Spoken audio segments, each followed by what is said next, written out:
20 মিনিটেরও কম সময়ে আমরা তড়িৎ ক্ষমতা আর তড়িৎ প্রবাহের তাপীয় ফল এই পার্টটাকে চলো কমপ্লিট করে নিই।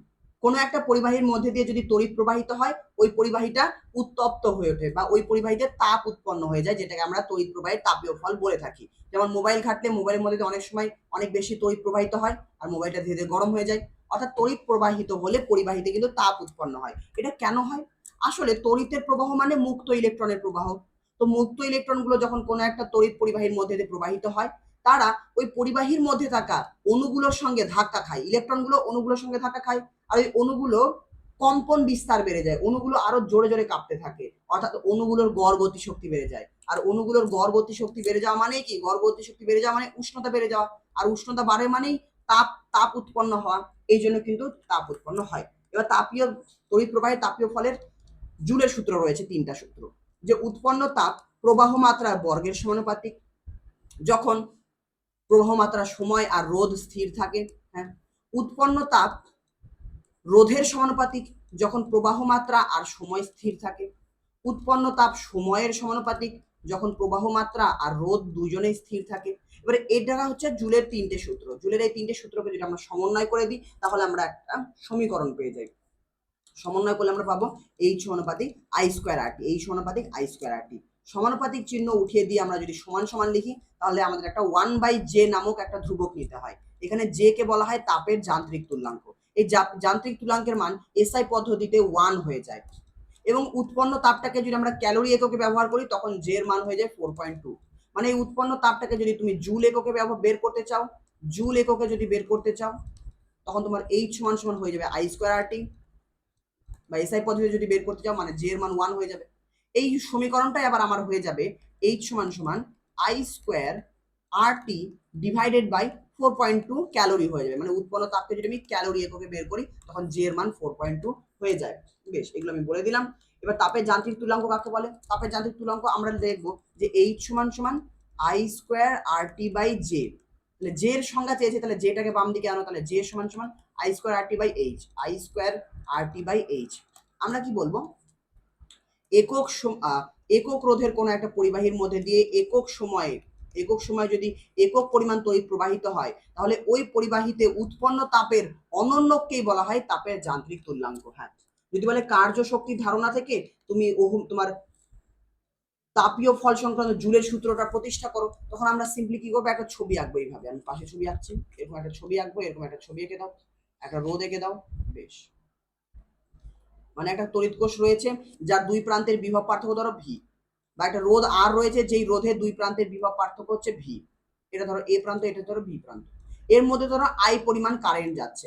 এবার এই রোধের মধ্যে দিয়ে আই কারেন্ট যাচ্ছে মানে কি? এর মধ্যে আধান যাচ্ছে। ধরো টি সময় কিউ পরিমাণ আধান যাচ্ছে। অর্থাৎ এই রোধের মধ্যে দিয়ে যখন কিউ পরিমাণ আধান যাবে, ওই কিউ পরিমাণ আধানকে প্লাস প্রান্ত থেকে মাইনাস প্রান্তে নিয়ে যেতে বা এই রোধের মধ্যে নিয়ে যেতে তড়িৎ কোষকে একটা কার্য করতে হচ্ছে।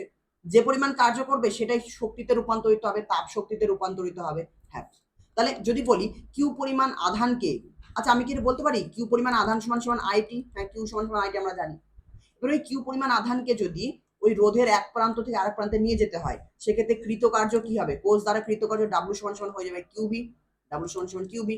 কিউ মানে তো আইটি, কেমনই বললাম, তাহলে কিউ এর জায়গায় আইটি লিখে দাও। আবার ভি মানে আমরা কি জানি? আইআর, ভি সমান সমান আইআর। আর রোধের দুই প্রান্তের বিভব প্রভেদ ভি সমান সমান কি হবে? আইআর হবে। মানে ডাব্লিউ সমান সমান আমরা পেয়ে যাচ্ছি, ডাব্লিউ সমান সমান পেয়ে যাচ্ছি I square R T, W সমান সমান আই স্কোয়ার আর টি। অর্থাৎ কৃতকার্য হচ্ছে আই স্কোয়ার আর টি। এই কৃতকার্যটা যদি তাপে রূপান্তরিত হয়, কি করলাম? যে কিউ পরিমাণ আধানকে রোধের এক প্রান্ত থেকে অন্য প্রান্তে নিয়ে যেতে তড়িৎ কোষ দ্বারা কৃতকার্য ডাব্লিউ সমান সমান কিউবি। কিউ এর মান বসালাম, ভি এর মান বসালাম, আমরা পেয়ে গেলাম ডাব্লিউ সমান সমান আই স্কোয়ার আর টি।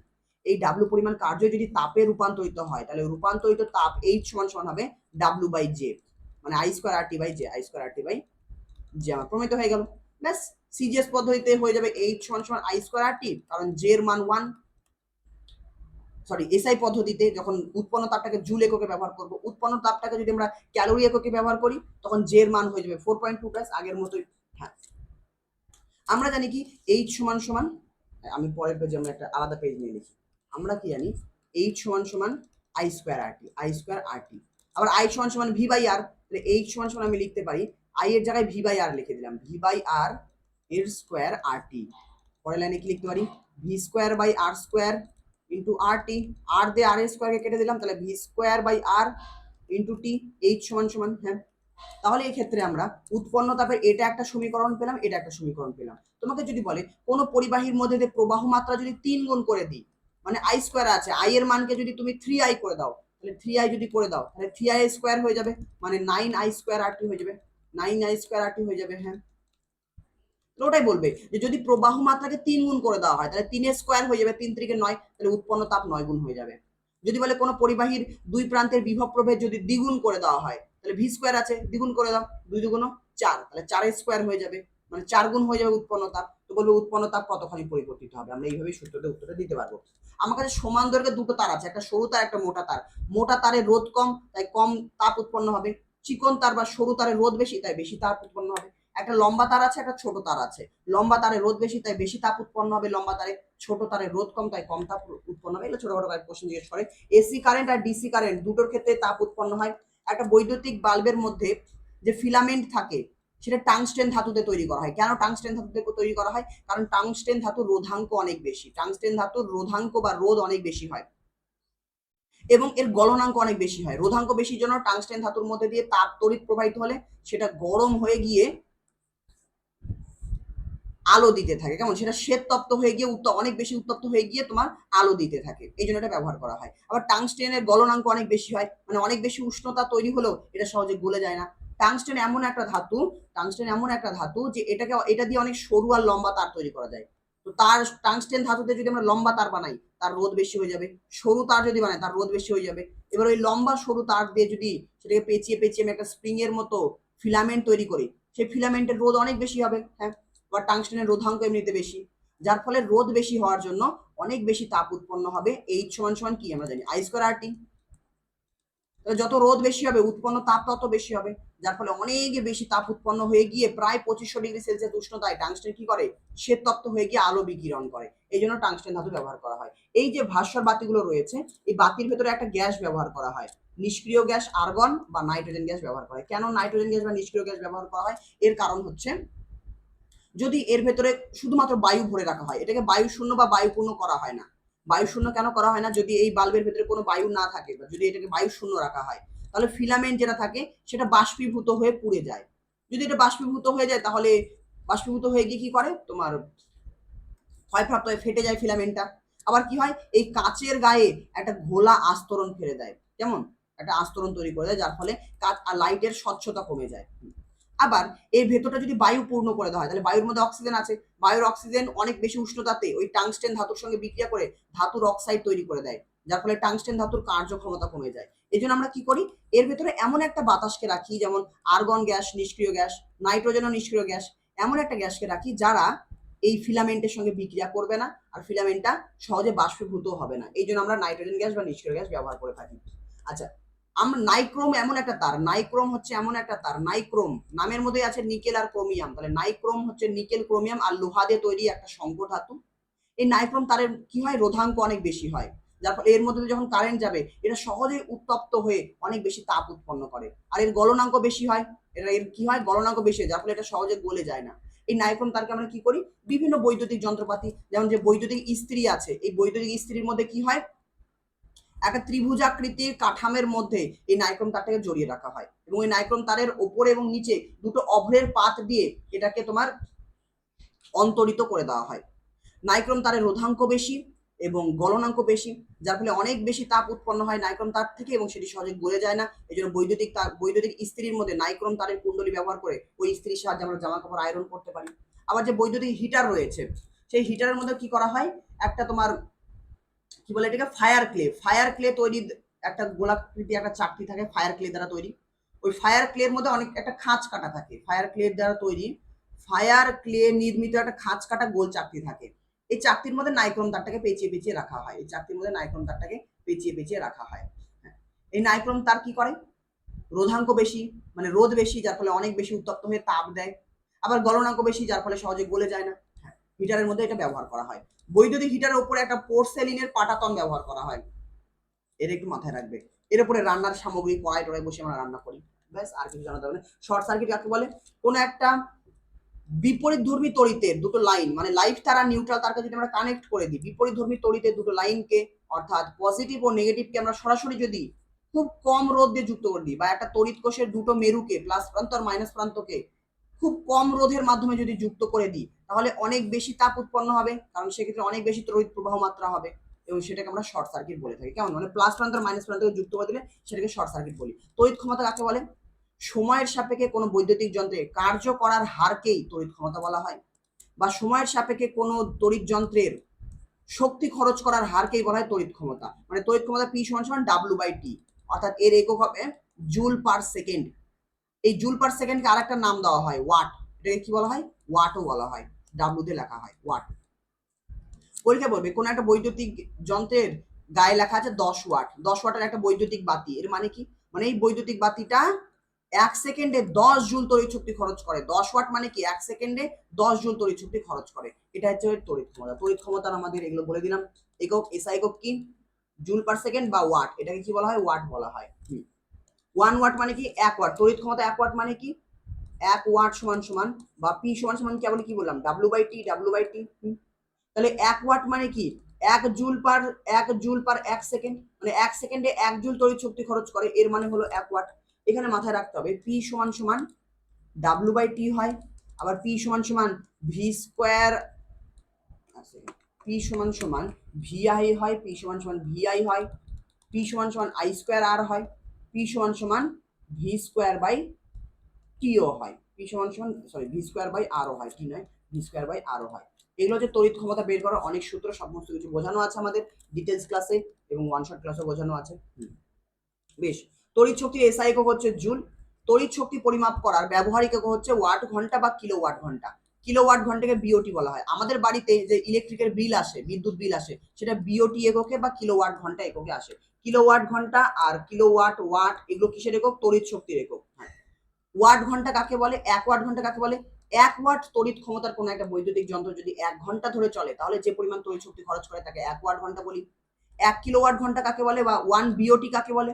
আমরা বলবো 1 কিলোওয়াট ক্ষমতা সম্পন্ন কোনো একটা তড়িৎ যন্ত্র যদি 1 ঘন্টা ধরে চলে, তাহলে যে পরিমাণ তড়িৎ শক্তি খরচ করে তাকে আমরা 1 কিলোওয়াট ঘন্টা বলে থাকি। মনে রাখতে হবে 1 ওয়াট ঘন্টা মানে 3600 জুল, আর 1 বিওটি বা 1 কিলোওয়াট ঘন্টা মানে 3.6 × 10⁶ জুল। এটা একটু মনে রাখতে হবে। রেটিং কি? বিভিন্ন বৈদ্যুতিক যন্ত্রের গায়ে যে ভোল্টেজ আর ওয়াটেজের মান লেখা থাকে সেটা রেটিং বলা হয়। যেমন একটা বৈদ্যুতিক যন্ত্রের গায়ে লেখা আছে 220 ভোল্ট 110 ওয়াট, এটা হচ্ছে বৈদ্যুতিক যন্ত্রের রেটিং। এটা থেকে আমরা কি বুঝতে পারি? সর্বাধিক কার্যক্ষমতা বুঝতে পারি। মানে ওই বৈদ্যুতিক যন্ত্রকে আমরা যদি 220 ভোল্টেজের সঙ্গে যুক্ত করি, তাহলে ওই বৈদ্যুতিক যন্ত্রটা সব থেকে বেশি কার্য করবে, মানে সব থেকে বেশি উজ্জ্বল ভাবে আলো দেবে তখন। কেমন? আর এই 100 ওয়াট 110 ওয়াট থেকে কি বুঝতে পারি? 110 ওয়াট, ওয়াট মানে কি? Joule per second. তাহলে 110 ওয়াটকে আমি এরকম লিখতে পারি 110 জুল পার সেকেন্ড। অর্থাৎ মানে ওই বৈদ্যুতিক বাতিটা যখন আলো দেবে, তখন সে 1 সেকেন্ডে 110 জুল তড়িৎ শক্তি খরচ করবে। মাধ্যমিকে জিজ্ঞেস করতে পারে যে একটা বৈদ্যুতিক বাতির গায়ে এরকম জিনিস লেখা আছে, এর মানে কি? এর মানে হলো ওই বৈদ্যুতিক বাতিটাকে যদি 200 ভোল্টের সঙ্গে যুক্ত করা হয়, তাহলে সে সব থেকে উজ্জ্বল ভাবে জ্বলবে। এবং তখন ওই বাতিটা 100 ওয়াট মানে কি? 1 সেকেন্ডে 100 জুল তড়িৎ শক্তি সে খরচ করবে। কেমন? বেশ, এছাড়াও আমরা এই রেটিং থেকে আমরা প্রবাহ মাত্রা বের করতে পারি। যেমন আমরা কি জানি? P = VI, মানে প্রবাহ মাত্রা I = কি? P/V। তাহলে I = P/V। P তো এখানে বলা আছে 110 বসিয়ে দিলাম, V 220 বসিয়ে দিয়ে 0.5 অ্যাম্পিয়ার পেলাম। মানে ওই বৈদ্যুতিক বাতিটাকে যখন আমরা ব্যবহার করব, ওর মধ্যে দিয়ে কত প্রবাহ মাত্রা যাবে সেটা আমরা ক্যালকুলেট করতে পারি। আবার ওই বৈদ্যুতিক বাতির রোধ বের করতে পারি। আমরা জানি P = V²/R। তাহলে R = কি হবে? V²/P মান বসিয়ে দিলাম, ওহম পেয়ে গেলাম। তাহলে কোনো একটা বৈদ্যুতিক যন্ত্রের রোধ কত সেটাও আমরা ক্যালকুলেট করতে পারি। কোনো একটা বৈদ্যুতিক যন্ত্রকে আমি কি আমার বাড়িতে ব্যবহার করতে পারবো কোনো একটা সংযোগে, সেটা আমরা জানতে পারবো এই রেটিং থেকে। যেমন এই রেটিং আমি দেখতে পাচ্ছি যে এই যে লাইটটা আছে, এই বৈদ্যুতিক বাতিটা যখন জ্বলবে তখন সে 0.5 অ্যাম্পিয়ার কারেন্ট খরচ করবে। এবার আমি বাড়িতে ধরো আমি একটা ফিউজ লাগিয়ে রেখেছি, ধরো আমার বাড়িতে 5 অ্যাম্পিয়ারের একটা ফিউজ লাগিয়ে রেখেছি, মানে ওই ফিউজ তারের মধ্যে দিয়ে যদি 5 অ্যাম্পিয়ারের থেকে বেশি কারেন্ট যায়, ফিউজ তারটা গলে যাবে। এবার আমি এমন একটা যন্ত্র ব্যবহার করলাম, ওই ফিউজ তারের সঙ্গে যে তারটা এসেছে, আমি এমন একটা বিদ্যুৎ যন্ত্র ব্যবহার করলাম যে যন্ত্রটার মধ্যে দিয়ে 10 অ্যাম্পিয়ারের কারেন্ট যায়, মানে বেশি কারেন্ট খায়। এই যন্ত্রটার মধ্যে যদি কারেন্ট যায় তাহলে 10 অ্যাম্পিয়ার কারেন্ট যাবে। যখন এই যন্ত্রটাকে যুক্ত করব, এর সঙ্গে তো 5 অ্যাম্পিয়ারের ফিউজ আছে যুক্ত করা, তাহলে 5 অ্যাম্পিয়ারের ফিউজ কি সহ্য করতে পারবে 10 অ্যাম্পিয়ারের কারেন্ট? পারবে না। 5 অ্যাম্পিয়ারের ফিউজ যাবে গলে, আর যন্ত্রটা চলবেই না যন্ত্রটা, তাই না? আমরা বলবো ফিউজ উড়ে গিয়েছে। তো ফিউজ তার কি? ফিউজ তার হচ্ছে একটা তার যেটা টিন আর সীসা দিয়ে তৈরি। এই তারটার কি হয়, তোমার রোধ বেশি হয় এবং গলনাঙ্ক কম হয়, মানে সহজে গরম হয়ে যায় এবং এর সহজে গলে যায়। এই ফিউজ তারের একটা নির্দিষ্ট রেটিং হয়, যেমন কোন একটা ফিউজ তারে লেখা আছে যে 10 অ্যাম্পিয়ার ফিউজ। এর মানে কি? মানে এই ফিউজের মধ্যে দিয়ে 10 অ্যাম্পিয়ারের থেকে বেশি যদি তড়িৎ যায়, তাহলে এই ফিউজ তারটা উত্তপ্ত হয়ে গিয়ে গলে যাবে আর বর্তনীকে বিচ্ছিন্ন করে দেবে। ফিউজ তারের দুটো বৈশিষ্ট্য, এটাও রোধ অনেক বেশি হয়, মানে সহজে বেশি গরম হয়ে যায় সহজে, আর গলে যায় সহজে, গলনাঙ্ক কম। টিন আর সীসা দিয়ে তৈরি। এই ফিউজ তার কেন ব্যবহার করা হয় বা কিভাবে ব্যবহার করা হয়? বাড়িতে কি করা হয়, ফিউজ তার এরকম হয়, হ্যাঁ, মানে এরকম একটা তোমার হচ্ছে চীনা মাটির হোল্ডারের মধ্যে এই তারটাকে রাখা হয়, হ্যাঁ। এই ফিউজটাকে কোথায় লাগানো হয়? কোনো একটা বৈদ্যুতিক যন্ত্র, ধরো এটা ধরো লাইভ তার আছে, তো লাইভ তারের সঙ্গে এখানে ধরো একটা ফিউজ তার লাগিয়ে দেওয়া হলো শ্রেণী সমবায়ে, লাইভ তারের সঙ্গে শ্রেণী সমবায়ে এটাকে লাগানো হয়। আর এখানে ধরো কোনো একটা বৈদ্যুতিক যন্ত্র আছে, তুমি কোনো একটা লাইট জ্বালাচ্ছ, ধরো তুমি, হ্যাঁ, লাইট জ্বালাচ্ছ, তো এইভাবে ফিউজ তার যুক্ত করা থাকে। যদি কোনো কারণে এই তারের মধ্যে দিয়ে তড়িৎ প্রবাহ যদি বেড়ে যায়, তাহলে তোমার যে লাইট আছে, ফ্যান আছে, সেটা নষ্ট হয়ে যাবে বেশি কারেন্ট গেলে। তো কোনো কারণে যদি বর্তনীতে শর্ট সার্কিট হয়ে যায় বা অন্য কোনো কারণে তড়িৎ প্রবাহ মাত্রা যদি বেড়ে যায়, তাহলে এই যন্ত্রটা যাতে ক্ষতিগ্রস্ত না হয় সেই জন্য আমরা ফিউজ ব্যবহার করি। ধরো আমি 10 অ্যাম্পিয়ারের ফিউজ ব্যবহার করলাম, মানে 10 অ্যাম্পিয়ারের বেশি কারেন্ট যাবে না। যদি কোনো কারণে 10 অ্যাম্পিয়ারের বেশি কারেন্ট যেতে লাগে, সাথে সাথে এই ফিউজ তারটা গলে যাবে, আর যখন এই ফিউজ তার গলে যাবে, বর্তনী বিচ্ছিন্ন হয়ে গেল, মানে এই যন্ত্রের কাছে 10 অ্যাম্পিয়ার কারেন্ট পৌঁছাবেই না, আর যন্ত্রটা নষ্ট হবে না। কেমন? এই জন্য ফিউজ তার কিন্তু ব্যবহার করা হয়।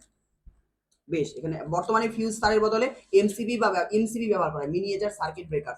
এছাড়া আমরা রেটিং এর সাহায্যে, ধরো 220 ভোল্ট 100 ওয়াট একটা যন্ত্র, তাহলে এই যন্ত্রটা যদি আমি খরচ করি, আমার বাড়িতে কতখানি কারেন্ট পুড়বে, মানে কতখানি আমার বিদ্যুৎ বিল আসবে, কতখানি তড়িৎ শক্তি আমি খরচ হবে, আমাকে কত টাকা সরকারকে দিতে হবে এই যন্ত্রটাকে চালাতে গেলে, সেটা কিন্তু আমরা গণনা করতে পারি এই রেটিং থেকে, যেটা আমি অঙ্কের ক্লাসে শিখে রেখেছি। হ্যাঁ, সিএফএল, এলইডি আর ভাস্বর ল্যাম্পের মধ্যে পার্থক্য বা এদের কোনটা ব্যবহারের সুবিধা বেশি সেটা একটু পড়ে রাখবে। মনে রাখবে এলইডি বাল্ব সব থেকে বেশি তড়িৎ সাশ্রয়কারী, কারণ এ অল্প তড়িৎ শক্তির সাহায্যে বেশি আলো তৈরি করতে পারে, কিন্তু অন্যরা অল্প আলো তৈরি করে, এই জন্য এরা কম সাশ্রয়ী।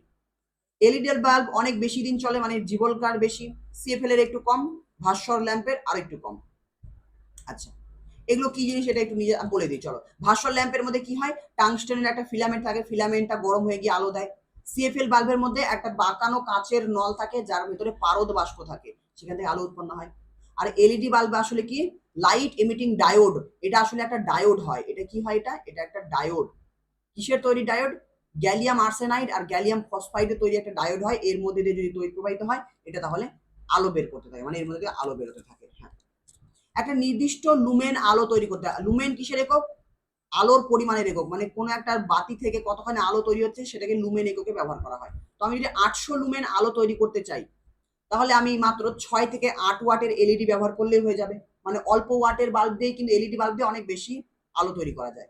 সেক্ষেত্রে সিএফএল বাল্বের ক্ষেত্রে 13 থেকে 15 ওয়াটের বাল্ব লাগবে। ওই একই আলো তৈরি করতে ভাস্বর বাল্ব লাগবে আমার 60 ওয়াট, মানে অনেক বেশি ওয়াটের বাল্ব ব্যবহার করতে হবে, অনেক বেশি তড়িৎ শক্তি কিন্তু সে খরচ করবে। কার্বন ডাই অক্সাইড উৎপন্ন হয় সিএফএল বাল্বে, মানে ভাস্বর বাতিতে সব থেকে বেশি কার্বন ডাই অক্সাইড তৈরি হয়, সিএফএল বাল্বে একটু কম, আর এলইডি বাল্বে আরো কম হয়। সিএফএল বাল্ব থেকে পারদজনিত দূষণ হয়, কারণ ওর ভেতরে পারদ বাষ্প ব্যবহার করা হয়, বাকি দুজনের ক্ষেত্রে এমনটা হয় না। কেমন? চলো, এগুলো আমাদের হয়ে গেল। বিভিন্ন বৈদ্যুতিক বাতির কাজে তারা চিহ্ন লেখা থাকে, সেটা হচ্ছে ওই তারা চিহ্নের মাধ্যমে আমি বুঝতে পারি যে ওই বৈদ্যুতিক যন্ত্রের শক্তির গুণমানের মূল্যায়ন করা যায় ওই তারা চিহ্নের সাহায্যে। যত বেশি তারা চিহ্ন থাকবে সেই যন্ত্রটা তত বেশি ভালো, তত কম তড়িৎ শক্তি কিন্তু সে খরচ করে। মানে একই মডেলের কয়েকটা ফ্রিজ আছে ধরো, হ্যাঁ, সবার সবকিছু একই, কিন্তু যেটাতে বেশি স্টার দেওয়া আছে সে কিন্তু অল্প তড়িৎ শক্তি খরচ করবে, মানে কম বিদ্যুতের বিল আসবে। এটা হচ্ছে কোন একটা যন্ত্রের বিদ্যুৎ শক্তির গুণমান মূল্যায়ন করা হয় ওই তারা চিহ্নের সাহায্যে, তারকা চিহ্নিত সাহায্যে। কেমন? এটাকে এনার্জি রেটিং বলা হয়। দেখা হচ্ছে পরের ক্লাসে, এই ক্লাস এখানে।